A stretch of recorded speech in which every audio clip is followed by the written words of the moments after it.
നമസ്കാരം. വാർത്തകളും വിശേഷങ്ങളുമായി സൗത്ത് വിഷൻ വാർത്തകളിലേക്ക് സ്വാഗതം. ഞാൻ സിനി ചന്ദ്ര. ഇന്നത്തെ പ്രധാന സംഭവ വികാസങ്ങളിലേക്ക്.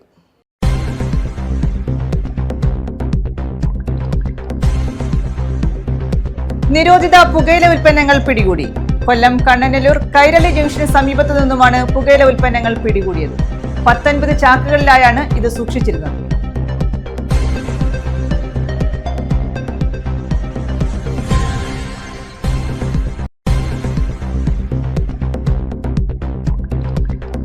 പുനലൂർ താലൂക്ക് ആശുപത്രിയിൽ സാധാരണ രോഗങ്ങളുമായി എത്തുന്നവരെ പോലും റഫർ ചെയ്യുന്നത് പതിവാകുന്നതായി പരാതി. തിരുവനന്തപുരം മെഡിക്കൽ കോളേജിലേക്കാണ് റഫർ ചെയ്യുന്നത്. ഡോക്ടർമാരുടെ അനാസ്ഥ മൂലം ഫലപ്രദമായ ചികിത്സ ലഭിക്കുന്നില്ലെന്നും ആക്ഷേപം.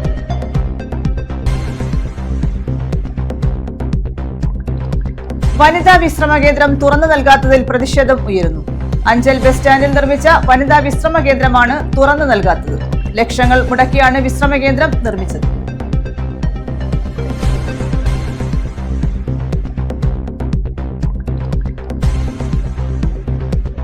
ശബരിമലയിൽ വിഷുക്കണി ദർശനം ബുധനാഴ്ച പുലർച്ചെ 4 മുതൽ 7 വരെയാണ് വിഷുക്കണി ദർശനം. 18-ന് രാത്രി 10-ന് നടയടയ്ക്കും.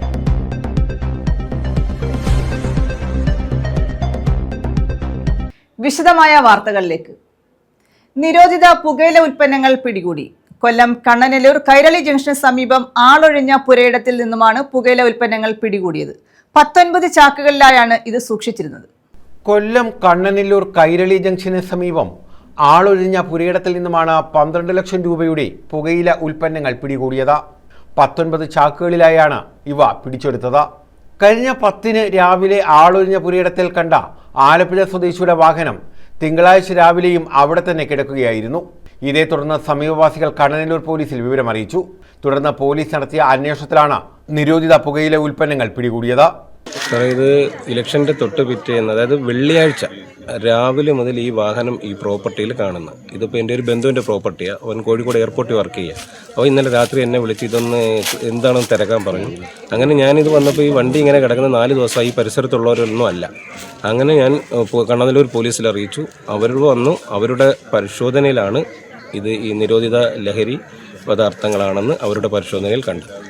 കണ്ണനല്ലൂർ SI കൃഷ്ണലാൽ, ASI ജ്യോതിഷ് കുമാർ, CPOമാരായ പ്രജേഷ്, നജിമുദ്ദീൻ, കെവിൻ ജോസ് എന്നിവരടങ്ങുന്ന സംഘമാണ് ഇവ പിടിച്ചെടുത്തത്.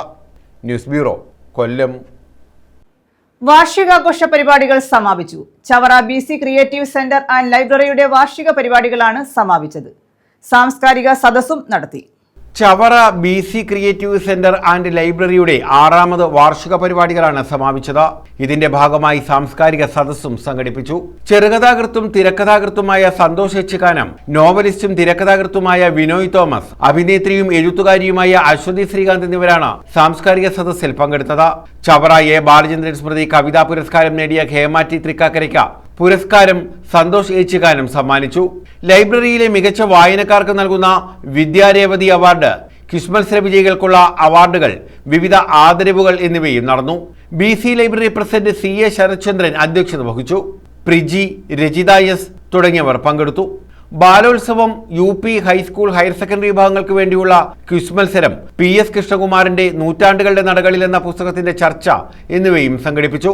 പുസ്തക ചർച്ചയിൽ Akhil P Dharmajan, Arya P Nair, Vijayakumar V എന്നിവർ പങ്കെടുത്തു. നമ്മുടെ ഗാന്ധിജി ഒരു പച്ച മനുഷ്യൻ എന്ന് പറഞ്ഞൊരു പുസ്തകമുണ്ട്. അത് മറ്റേ രാമേന്ദ്ര ഗുഹ എഴുതിയ അദ്ദേഹത്തിന്റെ, എല്ലാവരും വായിച്ചിട്ടുണ്ടാവും. രാമേന്ദ്ര ഗുഹ എഴുതിയ പുസ്തകം അദ്ദേഹത്തിന്റെ ഗാന്ധിയെക്കുറിച്ചിട്ട് ഏറ്റവും കൂടുതൽ എഴുതിയൊരു വ്യക്തിയാണ്. ഗാന്ധിജി എന്ന് പറയുന്ന പുസ്തകം തന്നെയുണ്ട്. ഇന്ത്യ സ്വാതന്ത്ര്യത്തിന് മുമ്പ് ശേഷം എന്നൊക്കെ പറയുന്ന പുസ്തകം വേറെയുണ്ട്. അപ്പോൾ ഈ പറയുന്ന ഗാന്ധിജിയെ കുറിച്ചിട്ട് വളരെ ശക്തമായിട്ട് എഴുതിയ ഒരു ആളാണ് രാമേന്ദ്ര ഗുഹ. അദ്ദേഹത്തിന്റെ ആ പുസ്തകത്തിൽ പരിസ്ഥിതി സ്നേഹം പറഞ്ഞു കൊടുക്കുന്ന ഒരു ഇതുണ്ട്. കുട്ടികൾക്ക് എങ്ങനെ പരിസ്ഥിതി സ്നേഹം പറഞ്ഞു കൊടുക്കുക എന്നുള്ളത്. അപ്പൊ അദ്ദേഹം ഗുജറാത്തിലെ അദ്ദേഹത്തിന്റെ ആശ്രമത്തിൽ ഒരു ദിവസം അദ്ദേഹം ഇങ്ങനെ നെയ്തുകൊണ്ടിരിക്കും. അതായത് അദ്ദേഹം വൈകുന്നേരമായി, അപ്പോ ചർക്കയിൽ നൂൽക്കാൻ വേണ്ടി അദ്ദേഹം തുടങ്ങുകയാണ്. News bureau, Chavara. കാറിന് മുകളിൽ മരം വീണ് അപകടം. MC റോഡിൽ കൊട്ടാരക്കര പനവേലി മുക്കിന് സമീപമാണ് മരം വീണത്. ഒരാൾക്ക് പരിക്കേറ്റു. MC റോഡിൽ കൊട്ടാരക്കര പനവേലിക്ക് സമീപം കൈപ്പള്ളി മുക്കിലാണ് കാറിന് മുകളിൽ മരം വീണ് അപകടമുണ്ടായത്. അപകടത്തിൽ ഒരാൾക്ക് പരിക്കേറ്റു. കാറിൽ 2 പേരാണ് ഉണ്ടായിരുന്നത്. പരിക്കേറ്റയാളെ വാളകത്തെ സ്വകാര്യ ആശുപത്രിയിൽ പ്രവേശിപ്പിച്ചു. ഒരാൾ പരിക്കേൽക്കാതെ രക്ഷപ്പെട്ടു. കൊട്ടാരക്കരയിൽ നിന്നും അഗ്നിരക്ഷാസേന എത്തിയാണ് കാറിന് മുകളിൽ നിന്നും മരം നീക്കം ചെയ്തത്. ഇതേ തുടർന്ന് മണിക്കൂറുകളോളം ഗതാഗതം പൂർണ്ണമായും തടസ്സപ്പെട്ടു. News bureau, Kottarakkara. പുനലൂർ താലൂക്ക് ആശുപത്രിയിൽ നിസ്സാര രോഗങ്ങളുമായി എത്തുന്നവരെ പോലും റഫർ ചെയ്യുന്നത് പതിവാകുന്നതായി പരാതി. തിരുവനന്തപുരം മെഡിക്കൽ കോളേജിലേക്കാണ് ഇവിടെ നിന്നും രോഗികളെ റഫർ ചെയ്യുന്നത്.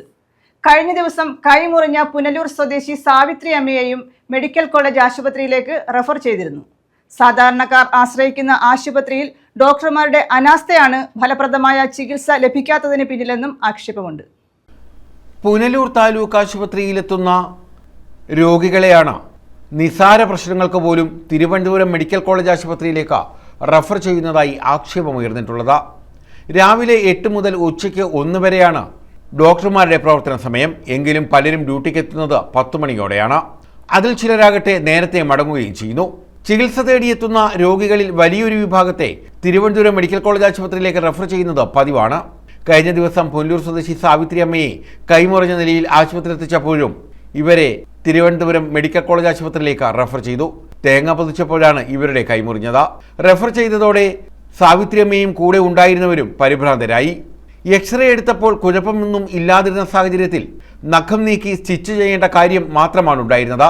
ഈ സ്ഥിതിയിലുള്ള രോഗികളെ പോലും മെഡിക്കൽ കോളേജ് ആശുപത്രിയിലേക്ക് റഫർ ചെയ്യുകയാണ്. ഡോക്ടർമാർ കനത്ത അനാസ്ഥയാണ് ഇവിടെ പുലർത്തുന്നതെന്ന് രോഗികൾ പരാതിപ്പെടുന്നു. താലൂക്ക് ആശുപത്രിയിലെ അത്യാഹിത വിഭാഗത്തിൽ മികച്ച ഡോക്ടർമാരെ നിയമിക്കണമെന്ന ആവശ്യമാണ് ഉയരുന്നത്. അത്യാധുനിക സംവിധാനങ്ങളെല്ലാം ഉള്ളപ്പോഴും ആവശ്യത്തിന് ഡോക്ടർമാരില്ലാത്ത അവസ്ഥയാണ് ഇപ്പോൾ. ചികിത്സാ പിഴവ് മൂലം ഏറെ പരികെട്ട താലൂക്ക് ആശുപത്രിയിൽ ചികിത്സ തേടിയെത്തുന്നവരെയെല്ലാം മെഡിക്കൽ കോളേജ് ആശുപത്രിയിലേക്ക് ഇപ്പോൾ റഫർ ചെയ്യുകയാണ്. സാധാരണക്കാരുടെ ആശ്രയ കേന്ദ്രമായ താലൂക്ക് ആശുപത്രിയിൽ ഫലപ്രദമായ ചികിത്സ ലഭ്യമാക്കാൻ നടപടി സ്വീകരിക്കണമെന്ന ആവശ്യമാണ് ഉയരുന്നത്. ഇതിനായി സ്പെഷ്യലിസ്റ്റ് ഡോക്ടർമാരെ നിയമിക്കണമെന്ന് നാട്ടുകാർ ആവശ്യപ്പെടുന്നു. ആശുപത്രിയിൽ എത്തുന്നവർക്ക് പുറത്തുനിന്ന് മരുന്നുകൾ വാങ്ങാനാണ് പലപ്പോഴും ഡോക്ടർമാരുടെ നിർദ്ദേശം. ഫാർമസിയിൽ പ്രധാന മരുന്നുകളൊന്നും ഉണ്ടാകാത്ത സ്ഥിതി. ഉച്ച കഴിഞ്ഞ് രോഗികളെത്തുമ്പോൾ മികച്ച ചികിത്സ നൽകാൻ ഡോക്ടർമാരുമില്ല. 98 കോടി രൂപ മുടക്കി നിർമ്മിച്ച കെട്ടിടം തല ഉയർത്തി നിൽക്കുമ്പോഴാണ് ഫലപ്രദമായ ചികിത്സ ലഭ്യമാക്കാൻ ഡോക്ടർമാർ തയ്യാറാകാത്തത്. ഡോക്ടർമാർ സമയത്തിനെത്താത്തത് സംബന്ധിച്ച് വിജിലൻസ് അന്വേഷണം നടത്തണമെന്നും ആവശ്യമുണ്ട്. News bureau, Punalur. കരുനാഗപ്പള്ളിയിൽ വിഷുചന്തയ്ക്ക് തുടക്കമായി. കുടുംബശ്രീ മിഷന്റെയും നഗരസഭയുടെയും നേതൃത്വത്തിലാണ് 4 ദിവസം നീണ്ടു നിൽക്കുന്ന വിപണി പ്രവർത്തിക്കുന്നത്. കുടുംബശ്രീ തനത് ഉൽപ്പന്നങ്ങൾ വിപണിയിൽ വില കുറച്ച് ലഭ്യമാകും.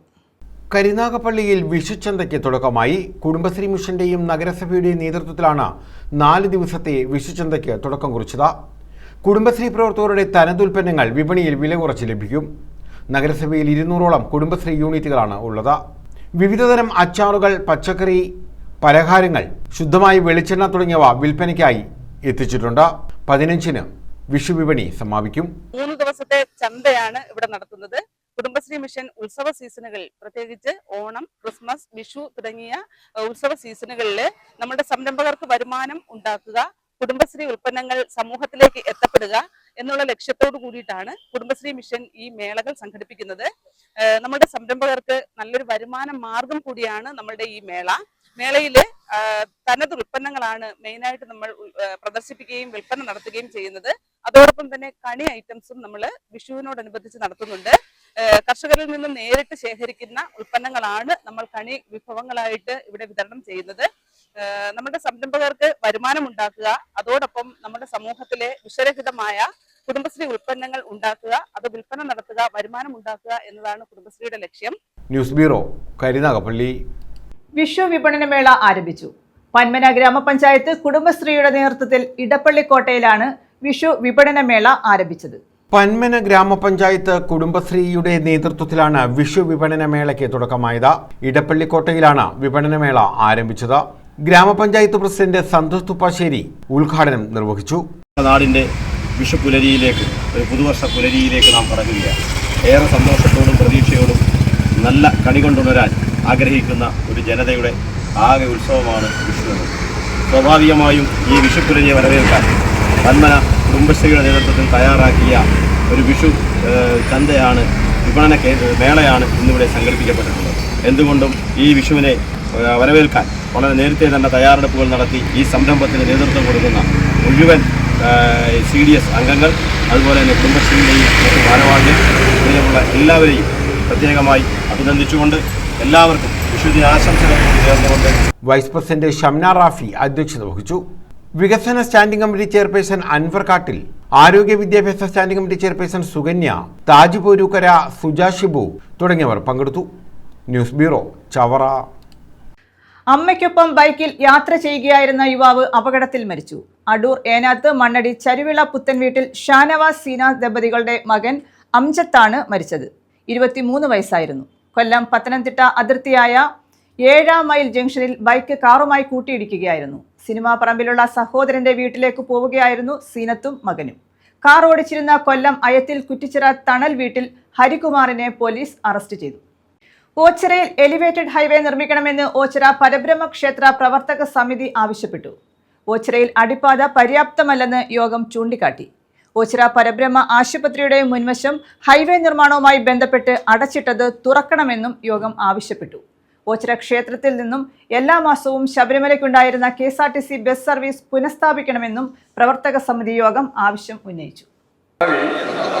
ഉപയോഗിക്കുമെന്നും ക്ഷേത്രത്തിന്റെയും അനുബന്ധ സ്ഥാപനങ്ങളുടെയും പുരോഗതിക്ക് വേണ്ടി ഓച്ചിറ പരബ്രഹ്മ ക്ഷേത്ര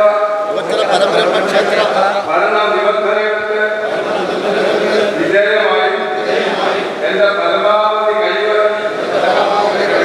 ഓച്ചിറയിൽ എലിവേറ്റർ ഹൈവേ നിർമ്മിക്കണമെന്ന ഓച്ചിറ പരബ്രഹ്മ ക്ഷേത്ര പ്രവർത്തക സമിതി യോഗം ആവശ്യപ്പെട്ടു.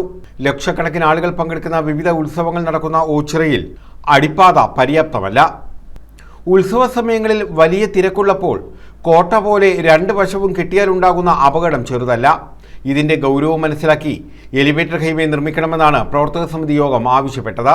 പരബ്രഹ്മ ആശുപത്രിയുടെ മുൻഭാഗം ഹൈവേ നിർമ്മാണവുമായി ബന്ധപ്പെട്ട് അടച്ചിരിക്കുകയാണ്.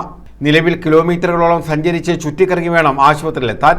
അതിനാൽ അടിയന്തരമായി അടച്ച ഭാഗം തുറന്നു നൽകണമെന്നും യോഗം ആവശ്യപ്പെട്ടു. എല്ലാ മലയാള മാസവും ഓച്ചിറയിൽ നിന്നും ശബരിമലയിലേക്കുണ്ടായിരുന്ന KSRTC ബസ് പുനഃസ്ഥാപിക്കണം. ഇക്കാര്യത്തിൽ തീരുമാനങ്ങൾ ഉണ്ടായില്ലെങ്കിൽ സമരപരിപാടികളുമായി മുന്നോട്ട് പോകാനും പ്രവർത്തക സമിതി യോഗത്തിൽ തീരുമാനമായി. ക്ഷേത്ര ഭരണസമിതി സെക്രട്ടറി BS വിനോദ് വാർഷിക ബജറ്റ് അവതരിപ്പിച്ചു.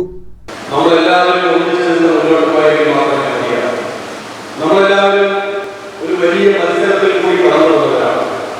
52 കരകളിൽ ഏകദേശം 1 വർഷം നീണ്ടുനിന്ന മെമ്പർഷിപ്പ് ക്യാമ്പയിനും അതിനുശേഷം ഘട്ടഘട്ടമായി 5 ഘട്ടങ്ങളിലായി തെരഞ്ഞെടുത്തു വന്ന ഭരണസമിതികളാണ്. വാശിയേറിയ മത്സരങ്ങളായിരുന്നു കരയിൽ. പ്രസിഡന്റ് R രാജീവ് കടകംപള്ളിൽ അധ്യക്ഷത വഹിച്ചു. രക്ഷാധികാരി advocate K Gopinathan, vice president RD Padmakumar, V Sagar, NDV, PK Vikraman, K Padmakumar, CR Kusuman, B Sivaprasad, C Nandakumar, K Prathapan തുടങ്ങിയവർ പങ്കെടുത്തു. News bureau, Ochira. വനിതാ വിശ്രമ കേന്ദ്രം തുറന്നു നൽകാത്തതിൽ പ്രതിഷേധം ഉയരുന്നു. അഞ്ചൽ ബ്ലോക്ക് പഞ്ചായത്താണ് അഞ്ചൽ ബസ് സ്റ്റാൻഡിൽ വനിതാ വിശ്രമ കേന്ദ്രം നിർമ്മിച്ചത്. ലക്ഷങ്ങൾ മുടക്കിയാണ് വിശ്രമ കേന്ദ്രം നിർമ്മിച്ചത്. അഞ്ചൽ ഗ്രാമപഞ്ചായത്ത് ബ്ലോക്ക് പഞ്ചായത്തിന്റെ സഹകരണത്തോടെ അഞ്ചൽ ബസ് സ്റ്റാൻഡിൽ നിർമ്മിച്ച വനിതാ വിശ്രമ കേന്ദ്രമാണ് തുറന്നു നൽകാത്തത്. നിർമ്മാണം പൂർത്തിയായി വർഷങ്ങളായിട്ടും പഞ്ചായത്ത് അധികൃതർ വിശ്രമ കേന്ദ്രം തുറന്നു നൽകാൻ തയ്യാറായിട്ടില്ല. ബ്ലോക്ക് പഞ്ചായത്ത് ലക്ഷങ്ങൾ മുടക്കിയാണ് വനിതകൾക്കായി വിശ്രമ കേന്ദ്രം ബസ് സ്റ്റാൻഡിൽ നിർമ്മിച്ചത്. നിലവിൽ ഇത് പൂട്ടിയിട്ടിരിക്കുകയാണ്. ഇതുമൂലം ഉപയോഗിക്കാൻ കഴിയാത്ത സാഹചര്യമാണ്. അടിയന്തരമായി വനിതാ വിശ്രമ കേന്ദ്രം തുറന്നു നൽകാൻ നടപടി വേണമെന്നാണ് യാത്രക്കാരുടെ ആവശ്യം. News bureau, Anchal. കരുനാഗപ്പള്ളിയിൽ സംഘടിപ്പിച്ച താലൂക്ക് ലൈബ്രറി സംഗമം സമാപിച്ചു. കേരള ലൈബ്രറി കോൺക്ലേവ് സംഘടിപ്പിക്കാൻ ലൈബ്രറി സംഗമത്തിൽ തീരുമാനമായി. ഗ്രന്ഥശാലകളുടെ ഡിജിറ്റലൈസേഷൻ നടപ്പാക്കാനും തീരുമാനിച്ചു. കേരളത്തിൽ ശ്രദ്ധേയമായ ഗ്രന്ഥശാല പ്രവർത്തനങ്ങൾ നടത്തിയ ലൈബ്രറികളുടെ അനുഭവങ്ങൾ പങ്കുവയ്ക്കുകയും അവ ഇതര ഗ്രന്ഥശാലകൾക്ക് മാതൃകയാക്കുകയും ചെയ്യുക എന്ന ലക്ഷ്യത്തോടെയാണ് സംസ്ഥാനത്തെമ്പാടുമുള്ള ഗ്രന്ഥശാലകളുടെ കൂട്ടായ്മ സൃഷ്ടിച്ച ലൈബ്രറി കോൺക്ലേവ് സംഘടിപ്പിക്കാൻ കരുനാഗപ്പള്ളി താലൂക്ക് ലൈബ്രറി സംഗമം തീരുമാനിച്ചത്. ഗ്രന്ഥശാലകളെ ആധുനിക ഡിജിറ്റൽ സംവിധാനങ്ങളുള്ള ഇടങ്ങളാക്കി മാറ്റുക എന്ന ലക്ഷ്യത്തോടെ ഡിജിറ്റലൈസേഷനും നടപ്പാക്കും. നിലവിൽ മാതൃകാപരമായി പ്രവർത്തിക്കുന്ന 144 ഗ്രന്ഥശാലകൾ കരുനാഗപ്പള്ളി താലൂക്കിലുണ്ട്. അവയിൽ 55% ഗ്രന്ഥശാലകളും ഉയർന്ന ഗ്രേഡിൽ പ്രവർത്തിക്കുന്നവയാണ്. ഈ വർഷം 94% ഗ്രന്ഥശാലകൾ പ്രവർത്തന ഗ്രാന്റിന് അർഹത നേടി. 1796 ഗ്രന്ഥാലോകം വരിക്കാരെ ചേർത്ത് സംസ്ഥാനത്ത് മുൻനിരയിലെത്തി. വിവിധ സാംസ്കാരിക സ്ഥാപനങ്ങളുമായും അക്കാദമികളുമായും യോജിച്ച് നിരവധിയായ പ്രവർത്തനങ്ങൾ സംഘടിപ്പിച്ചു. അതിജീവനത്തിന്റെ പെൺവായന, വീട്ടക വായനാ സദസ്സുകൾ, വായനാ വസന്തം തുടങ്ങിയ പരിപാടികൾ കൂടുതൽ മെച്ചപ്പെട്ട നിലയിൽ എല്ലാ ഗ്രന്ഥശാലകളും പഞ്ചായത്ത് നേതൃസമിതികളും നടപ്പാക്കാനും തീരുമാനിച്ചു. താലൂക്ക് ലൈബ്രറി സംഗമത്തിന്റെ ഉദ്ഘാടനം ജില്ലാ library council president KB Muralikrishnan നിർവഹിച്ചു. അനുവാദികമായിട്ടാണ് തുക അനുവദിക്കുന്നത്. ഒന്നാം സ്ഥാനം കണ്ണൂരിൽ തന്നെയാണുള്ളത്. 2 നമുക്കാണുള്ളത്. 26,20,000 രൂപയാണ്. അത് വെച്ചിട്ട് സ്റ്റേറ്റ് ലൈബ്രറി കൗൺസിൽ തന്നെ നിർദ്ദേശിക്കുന്ന ചില കാര്യങ്ങളുണ്ട്. അക്കാര്യങ്ങൾ കൂടാതെ ആ നിർദ്ദേശിക്കുന്ന ഏറ്റവും പ്രധാനപ്പെട്ട ഒന്നാണ് നമ്മുടെ ഗ്രന്ഥശാല സംഘത്തിന്റെ 80ാമത് വാർഷികമാണ് ഈ വർഷം എന്ന് പറയുന്നു. അതിന്റെ ഭാഗമായിട്ട് കുറെ അധികം പരിപാടികൾ ഗ്രന്ഥശാല തലത്തിൽ നടത്തണമെന്നാണ് തീരുമാനിച്ചിട്ടുള്ളത്. 80 എഴുത്തുകാരെ നമുക്ക് ജില്ലാ തലത്തിൽ ആദരിക്കുക, നമ്മുടെ മൺമറഞ്ഞു പോയ അവരെ അനുസ്മരിക്കുന്ന ഒരു പരിപാടിയുണ്ട്. അത് ഒരു പ്രധാനപ്പെട്ട പരിപാടിയായിട്ടാണ് ഏറ്റെടുത്തിരിക്കുന്നത്. അത് ഒഴിവാക്കാൻ പറ്റാത്ത ഒന്നായിട്ട് നടത്തണം എന്നാണ് പറഞ്ഞത്. അപ്പോൾ തീർച്ചയായിട്ടും ഇതിനകത്ത് അങ്ങനെ ഒരു പരിപാടി ഉണ്ടാകും. അതിന്റെ ഭാഗമായിട്ട് നമ്മുടെ കരുനാഗപ്പള്ളിയിൽ കുറെ അധികം പരിപാടികൾ, ഇവിടെയും മൺമറഞ്ഞു പോയ നിരവധിയായ എഴുത്തുകാരുടെ മണ്ണാണത്. അതുകൊണ്ട് അതിൻ്റെതായിട്ടുള്ള ഒരു പ്രവർത്തനം നമ്മുടെ ജില്ലാ വികസന പദ്ധതിയുടെ ഭാഗമായിട്ട് A. സജീവ് അധ്യക്ഷത വഹിച്ചു. V. വിജയകുമാർ പ്രവർത്തന പദ്ധതി അവതരിപ്പിച്ചു. ജില്ലാ library council secretary M. Salim, PK Vijayan, VP Jayaprakash Menon, A. Pradeep, M. Gopalakrishnapillai തുടങ്ങിയവർ പങ്കെടുത്തു. ഡിജിറ്റൽ സാങ്കേതിക വിദ്യയെക്കുറിച്ച് S. സുധി ക്ലാസ് നയിച്ചു.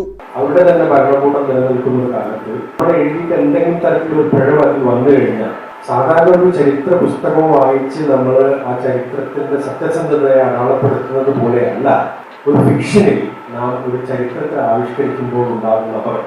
കാരണം ഫിക്ഷൻ ചരിത്രമാവുകയും ചരിത്രം ഫിക്ഷൻ ആവുകയും ചെയ്യുന്ന വല്ലാത്തൊരു കാലത്ത് ഇതിന്റെ അതിർവരമ്പുകൾ നിശ്ചയിക്കുക എന്നുള്ളത് നമ്മുടെ ഇന്റഗ്രിറ്റിയാണ്. അപ്പൊ എഴുത്തിൽ ഫിക്ഷൻ ആണെങ്കിൽ പോലും ആ ചരിത്രം എഴുതുന്ന ആ ഭാഗങ്ങളിൽ ആ ഇന്റഗ്രിറ്റി, ആ ഓണസ്റ്റി, നമ്മൾ ചരിത്രത്തോടുള്ള നൈതികത. P. ദീപു, C. രഘുനാഥ് എന്നിവർ പങ്കെടുത്തു. വേറിട്ട ഗ്രന്ഥശാല വഴികളിലെ പ്രവർത്തന മാതൃകകൾ എന്ന സെഷനിൽ കണ്ണൂർ മയ്യിൽ സഫ്ദർ ഹഷ്മി സ്മാരക ഗ്രന്ഥശാല, എറണാകുളം കാലടി SNDP ലൈബ്രറി എന്നീ ഗ്രന്ഥശാലകളുടെ ഭാരവാഹികൾ അനുഭവ സാക്ഷ്യങ്ങൾ അവതരിപ്പിച്ചു. വിജയമ്മ ലാലി, G. രവീന്ദ്രൻ തുടങ്ങിയവരും ചർച്ചയിൽ പങ്കെടുത്തു. എഴുത്ത് വർത്തമാനം എന്ന സെഷനിൽ നോവലിസ്റ്റ് വിനോദ് കൃഷ്ണ, ജില്ലാ പഞ്ചായത്ത് അംഗം ദീപാചന്ദ്രൻ തുടങ്ങിയവർ പങ്കെടുത്തു. അഡ്വക്കേറ്റ് PB ശിവൻ അധ്യക്ഷത വഹിച്ചു. സീമാലക്ഷ്മിയുടെ അത്തറിന്റെ മണമുള്ള പെൺകുട്ടി എന്ന പുസ്തകവും അരുൺ കാളിശ്ശേരിയുടെ ഞാൻ എന്ന പുസ്തകവും താലൂക്കിലെ മുഴുവൻ ഗ്രന്ഥശാലകൾക്കും സൗജന്യമായി നൽകുന്നതിന്റെ കൈമാറ്റവും ചടങ്ങിൽ നടന്നു. News bureau, Karunagappally. ശബരിമലയിൽ വിഷുക്കണി ദർശനം ബുധനാഴ്ച പുലർച്ചെ 4 മുതൽ 7 മണി വരെയാണ് ഭക്തർക്ക് വിഷുക്കണി ദർശനത്തിന് സൗകര്യമുള്ളത്. വിഷു മേടമാസ പൂജകൾ പൂർത്തിയാക്കി 18-ന് രാത്രി 10-ന് നടയടയ്ക്കും. മേട വിഷുദിനത്തിൽ വിഷുക്കണി ദർശനത്തിനായി ശബരിമല നട പുലർച്ചെ 4-ന് തുറക്കും. 4:05 മുതൽ രാവിലെ 7 വരെയാണ് ഭക്തർക്ക് വിഷുക്കണി ദർശനത്തിന് അവസരമുണ്ടാവുക. 7 മണിക്ക് ശേഷമാണ് അഭിഷേകവും ഉഷപൂജയും. വിഷുദിനത്തിൽ രാവിലെ 8 മുതൽ 11 മണി വരെയാണ് നെയ്യഭിഷേകം. ഏപ്രിൽ 17-ന് സഹസ്രകലശ പൂജയും 18-ന് സഹസ്ര കലശാഭിഷേകവും നടക്കും. വിഷു മേടമാസ പൂജകൾ പൂർത്തിയാക്കി ഏപ്രിൽ 18-ന് രാത്രി 10-ന് നടയടയ്ക്കും. വിഷുവിനും മേടമാസ പൂജകളോടും അനുബന്ധിച്ച് ശബരിമല ദർശനം നടത്താൻ ആഗ്രഹിക്കുന്ന ഭക്തർ വെർച്വൽ ക്യൂ വെബ്സൈറ്റ് വഴി ദർശനത്തിനായുള്ള സ്ലോട്ട് ഉറപ്പാക്കണം. News bureau, Pathanamthitta. പ്രധാന വാർത്തകൾ വീണ്ടും.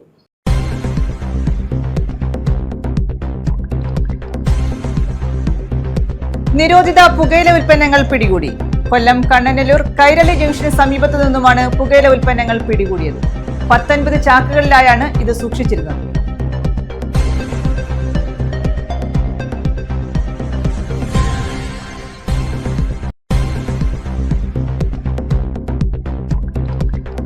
പുനലൂർ താലൂക്ക് ആശുപത്രിയിൽ സാധാരണ രോഗങ്ങളുമായി എത്തുന്നവരെ പോലും റഫർ ചെയ്യുന്നത് പതിവാകുന്നതായി പരാതി. തിരുവനന്തപുരം മെഡിക്കൽ കോളേജിലേക്കാണ് റഫർ ചെയ്യുന്നത്. ഡോക്ടർമാരുടെ അനാസ്ഥ മൂലം ഫലപ്രദമായ ചികിത്സ ലഭിക്കുന്നില്ലെന്നും ആക്ഷേപം.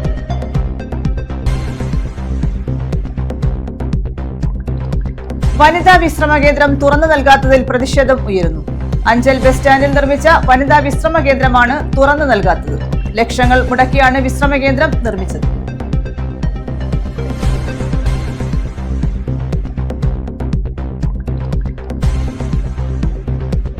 ശബരിമലയിൽ വിഷുക്കണി ദർശനം ബുധനാഴ്ച പുലർച്ചെ 4 മുതൽ 7 വരെയാണ് വിഷുക്കണി ദർശനം. 18-ന് രാത്രി 10-ന് നടയടയ്ക്കും.